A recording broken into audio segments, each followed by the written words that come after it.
یعنی ہمیں 1 مہینے سے پتا تھا کہ پیسہ جمع کیا جا رہا ہے سینٹ الیکشن میں، اور مجھے حیرت ہوئی کہ الیکشن کمیشن کہتا ہے کہ جی یہ تو پتہ نہیں کوئی ہم آزاد انسٹیٹیوشن ہے یا میں ان کی کوئی آزادی کے اوپر لے رہا تھا، یا جی بڑا زبردست الیکشن. اچھا کہتے جی بڑا اچھا الیکشن کروایا.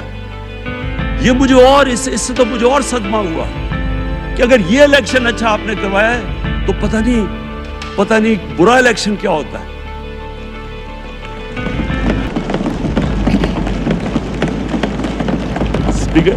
اسپیکر صاحب یہ دیکھیں، مجھے یہ افسوس یہ ہوتا ہے کہ ہم ایک چیز سمجھتے نہیں ہیں.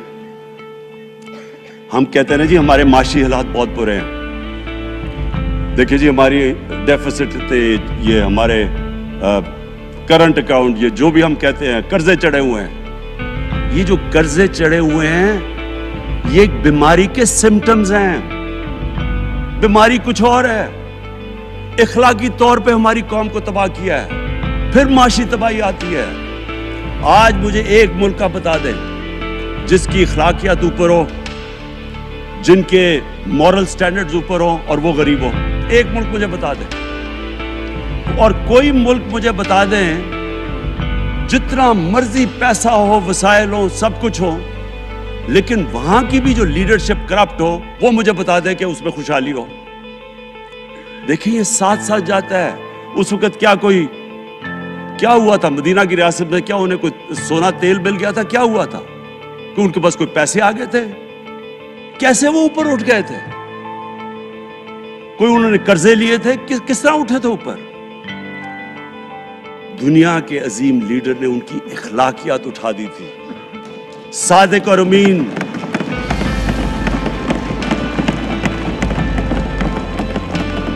ایک قوم انہوں نے ہمیں بتایا. ہمیں قرآن میں اللہ حکم کرتا ہے کہ ان کی سنت پہ چلو.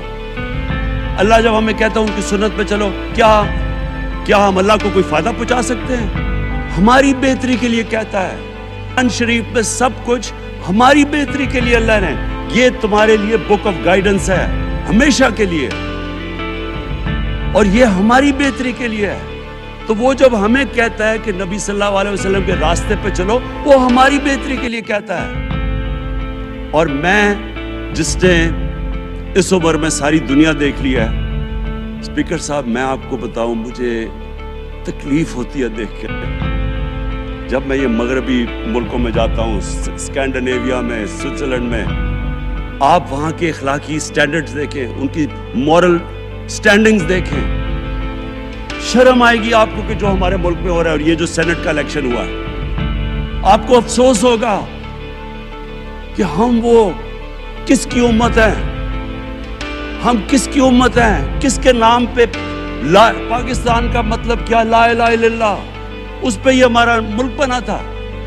اور آج دیکھیں ایک کرپٹ آدمی، دنیا میں ثابت کیا ہوا کرپٹ آدمی آصف زرداری، دنیا میں اس کے اوپر لکھا ہوا کہ مسٹر 10%، مضمون لکھے ہوئے ہیں، فلمیں بنی ہوئی ہیں اس کے اوپر.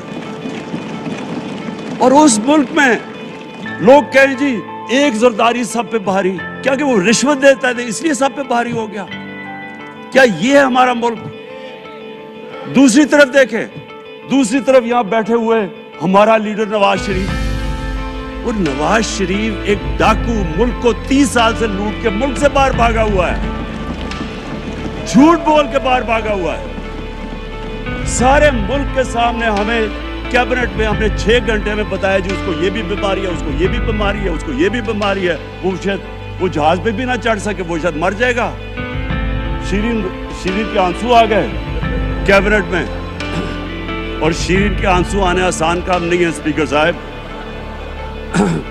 تو ہم نے اس کو وہاں جیسے وہ جہاز پہ چڑھا، جیسے وہاں گیا وہ ایک دم ہی تبدیل.